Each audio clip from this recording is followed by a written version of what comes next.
The other day, I was sitting and chatting with the CEO of Shree TV, and he suggested, why don't you produce a series of videos on Arthashastra by Kautilya.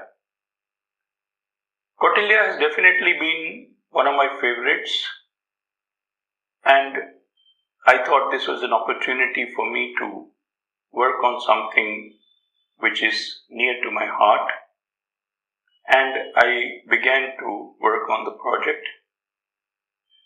And today, being Independence Day, I thought this would be an auspicious and an appropriate day to launch this series of videos. I look upon the Independence Day in a slightly different way. On 15th August 1947, the British handed over power to Indian leaders. It was a great event. It's an event very dear to us. We celebrate it. But then we must also look upon it from a different perspective.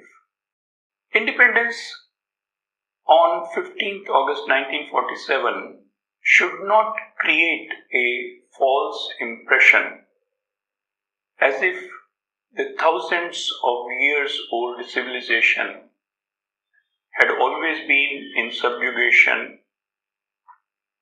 and then on 15th August that subjugation ended.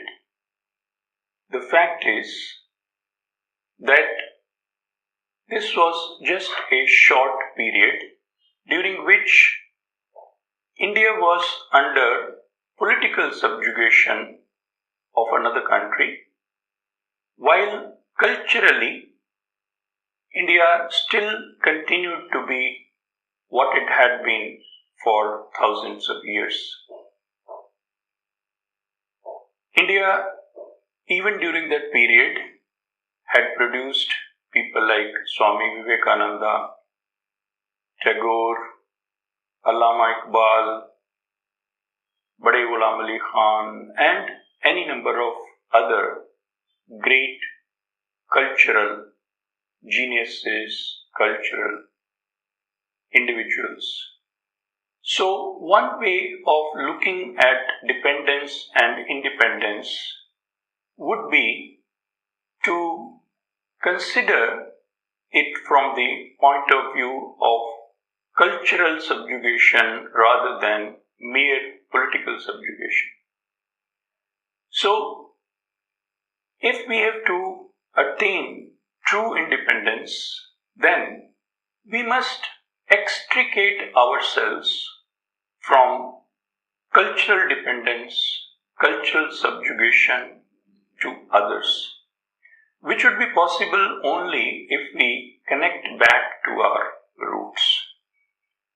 That is why I thought this series, where I try to connect back to my roots, attains meaning in terms of independence. When exactly was Arthashastra written is a matter of controversy. I don't want to touch upon this issue in my very first video, but there is no doubt that it is an ancient book written at a time when India touched its peak of glory in terms of intellectual, artistic, and cultural development.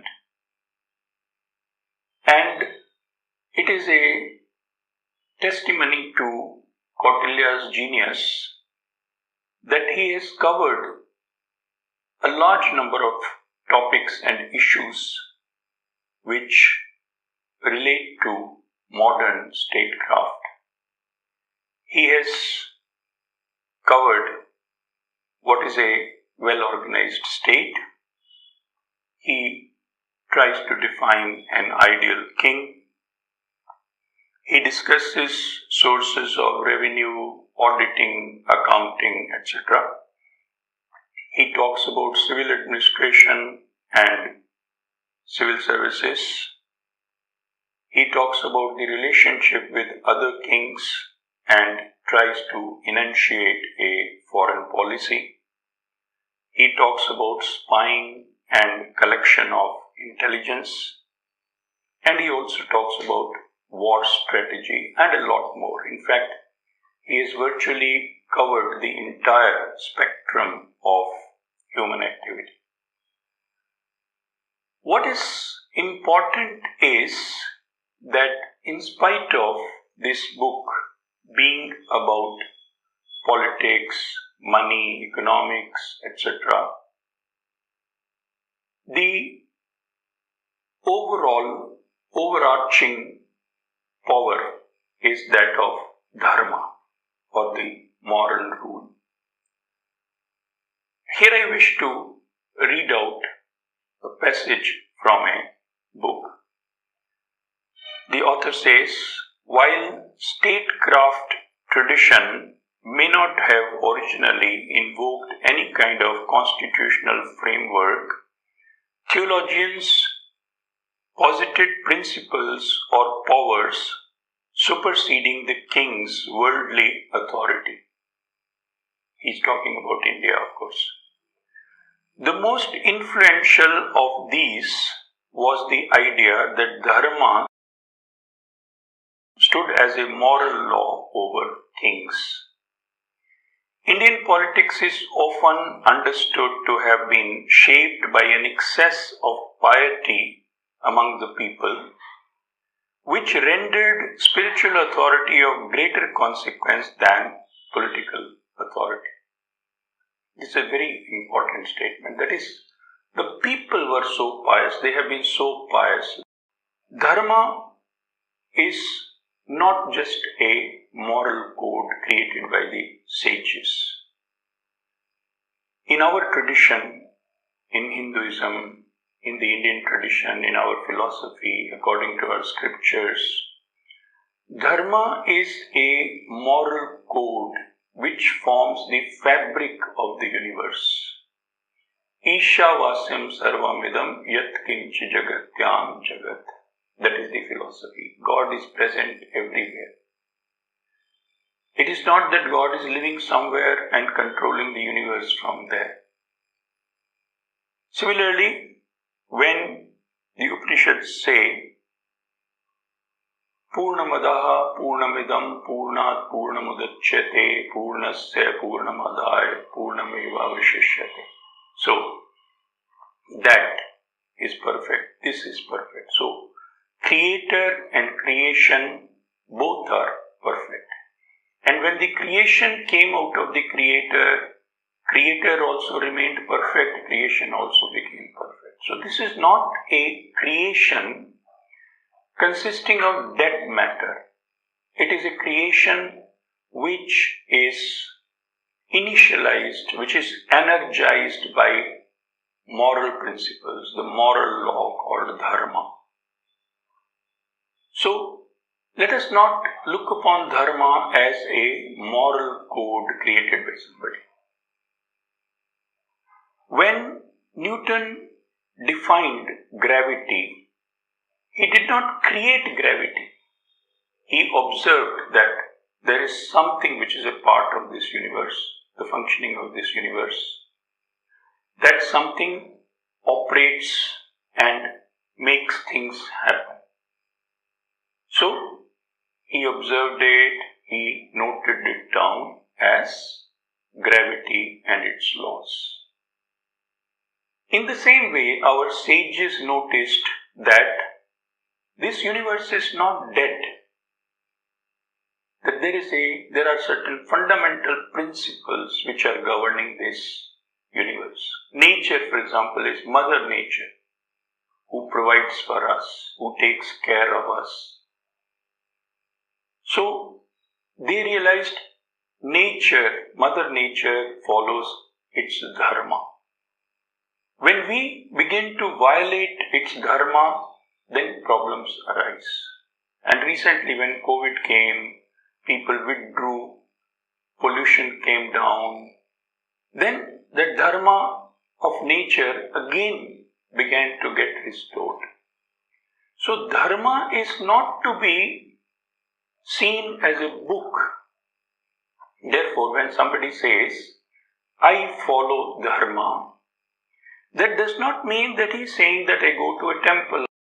I don't go to a mosque, I don't go to a church, I go to a temple. That's not what he means. What he means is, I have aligned my actions and my thoughts to the fundamental moral principles which are a part of the fabric of this universe.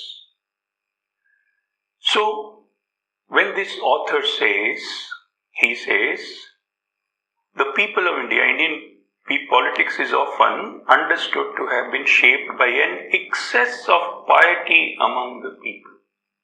So this excess of piety is a natural part of our being. And this excess of piety demands the king to perform his dharma. And when someone like Kautilya writes Arthashastra, he is only reflecting the will of the people. He is not bringing some dharma from the top and imposing upon the king. It's a dharma which has grown out of the system, which is a part of the system, which is a part of the universe. We'll discuss further. We'll go deeper into all this. Today, I wanted to just start the series. We'll go very deep into it. We'll try to connect Arthashastra with our history. We'll try to put it in a historical perspective. We'll try to also look upon it as something which does not merely act as a guide to the king. It acts as a guide for everybody. It acts as a guide for life. Thanks for watching. We'll meet again. குறைஞ்சபட்சம் 20 நொடிகளாவது soap போட்டு கைகளை கழுவுறத உறுதி செய்யுங்க. நீங்க முழுமையான virus நாசினியை பயன்படுத்துறத உறுதி செய்யுங்க. அது சோப்பு.